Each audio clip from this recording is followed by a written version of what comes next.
இப்போ next stage என்ன அப்படின்னு சொன்னா, புத்தி அளவுல ரியாஸ் அதாவது நம்மளோட டிவைன் மாஸ்குலின் வந்து நம்மள பயங்கரமா ஸ்ட்ராங் ஆக்கிடுறாங்க. Emotionally strong, physically strong person ஆக்கிடுறாங்க. நம்மளோட நிஜம் இதுதான். This is who I am. அந்த ஆத்தென்டிசிட்டி இருக்குல்ல, அதுக்காக நம்ம வாழ்றதுக்கு நம்மளுக்கு நம்மளே பேக் போனா நிக்கிற அளவுக்கு நம்மள ஸ்ட்ராங் பண்ணிடுறாங்க. யார் என்ன கேட்டாலும் இந்த இன்னர் ஒர்க் பூரா பண்றோம்ல, பவுண்டரி செட் பண்ணிடுறோம். ஆமா, இதான் நானு, இப்படிதான் இருப்பேன் நானு, என் லைஃப்ல நீ இதை அக்செப்ட் பண்ணிட்டு இருக்க முடிஞ்சா இரு, இல்லைன்னா லைஃப் விட்டு வெளியே போ அப்படின்னு சொல்ற அளவுக்கு நமக்கு தெம்பு தைரியமும் வந்துருது. அந்த அளவுக்கு நம்மள உருவாக்கிடுறாங்க அடல்ட் செல்ஃப், அதாவது பிரெயின், புத்தி அளவுல. இதெல்லாம் செய்யும் போதுதான் நம்ம ரியலைஸ் பண்றோம். என்ன ரியலைஸ் பண்றோம்னா, இத்தனை நாள் நம்மளே பயந்துட்டே இருந்ததுனால நம்மளோட இன்னர் சைல்டு, நம்மளோட மனசோட ஆசையை பூரா நிராகரிச்சிட்டோம், ரிஜெக்ட் பண்ணிட்டோம். நம்ம பயத்தை பூரா நம்மளோட மனசுகிட்ட மேனிபுலேட் பண்ணி இது செய்ய முடியாது, இதை வாழ முடியாது, அதை வாழ முடியாதுன்னே பயமுறுத்தி வச்சுட்டோம்.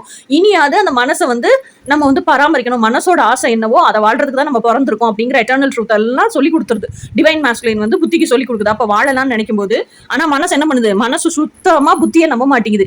ஏன்னா மனசை பொறுத்த வரைக்கும் இத்தனை நாள் என்ன பிட்ரே பண்ணது வெளியே இருந்து யாரோ ஒருத்தர் இல்ல.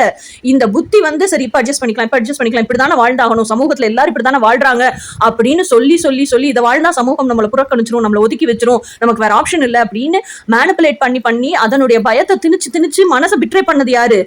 புத்தி. அதனால புத்தியை சுத்தமாவே மனசுக்கு பிடிக்கல, புத்தியை வந்து சுத்தமாவே நம்பவும் மாட்டேங்குது மனசு. சோ இதெல்லாம் மாத்தணும்னா அப்ப என்ன பண்ணணும்? புத்தி வந்து அப்பதான் இந்த செல்ஃபிஷ் லவ் செல்ஃப் லவ்வாவே மாறுது. இவ்வளவு தூரம் டிவைன் மாஸ்குலின் சொல்லி கொடுத்து புத்தி வந்து உருவானதுக்கு அப்புறம் அந்த புத்தி வந்து இனி மனசை வந்து பாதுகாக்கணும் இல்லையா? மனசு கூட மனசோட ஆசைகளை நிறைவேற்றி கொடுக்கணும், மனசுக்காகவே வாழ ஆரம்பிக்குது. ஒரு வாய் சோறு சாப்பிடணும்னாலும் நான் சம்பாரிச்சு அந்த சோறு வந்து இன்னர் சைல்டுக்கு கொடுக்கணும் அப்படின்னு வந்து வாழ ஆரம்பிக்குது. ஓகேயா? அப்போ இந்த ஸ்டேஜுக்கு எல்லாம் வரும்போது ஆனா மனசு நம்ப மாட்டேங்குது. இப்போ அதுக்குதான் அந்த மனசை நம்ப வைக்கிறதுக்கு அந்த இன்னர் சைல்டு இல்லையா? சோ அந்த இன்னர் சைல்டை நம்ப வைக்கிறதுக்கு லவ் லெட்டர் எழுதுது, நான் இந்த அளவுக்கு நான் நேசிக்கிறேன்னு சொல்லுது, ஃபர்கிவ்னஸ் கேக்குது, மண்டிட்டு நான் உண்மையிலேயே தப்பு பண்ணிட்டேன் ஆத்மார்த்தமா அந்த கம்பேஷனோட ட்ரீட் பண்ண ஆரம்பிக்குது. அந்த இன்னர் சைல்டை நம்ப வைக்கிறது, இன்னர் சைல்டோட ட்ரஸ்ட்டை கெயின் பண்றதுக்கு என்னெல்லாம் பண்ண முடியுமோ அதெல்லாம் டிவைன் மாஸ்குலினும் சொல்லி கொடுக்குறாங்க. புத்தியும் யோசிச்சு தானாவே செய்யுது, அந்த ட்ரஸ்ட்டை கெயின் பண்ணுது, நர்ச்சர் பண்ணுது, ஒவ்வொரு இன்னர் சைல்டினுடைய ஆசையா ரியாலிட்டிக்கு கொண்டு வருது, இன்னர் சைல்டை வாழ வைக்குது. அந்த இன்னர் சைல்டு அந்த ட்ரீம்ஸ் எல்லாம் ரியாலிட்டியில வாழ்ந்து அதை என்ஜாய் பண்ணி எக்ஸ்பீரியன்ஸ் பண்ண தனக்குள்ள இருக்க டாக்ஸிசிட்டி எல்லாம் வெளியே போறதையும் உணருது. இதெல்லாம் உணர்ந்ததுக்கு அப்புறம் தான் கொஞ்சம் கொஞ்சமா இந்த புத்தியை நம்ப ஆரம்பிக்குது. உண்மையிலேயே மாறிட்டா போல் இருக்கு, உண்மையிலேயே நம்மளுக்காக தான் வாழ்றா போல் இருக்கு, இனி நம்மளை பிட்ரே பண்ண மாட்டா போல் இருக்கு அப்படின்னு தான் கொஞ்சம் கொஞ்சமா வந்து இப்ப இந்த சோஷியல் கண்டிஷனிங்கும் உடையுது.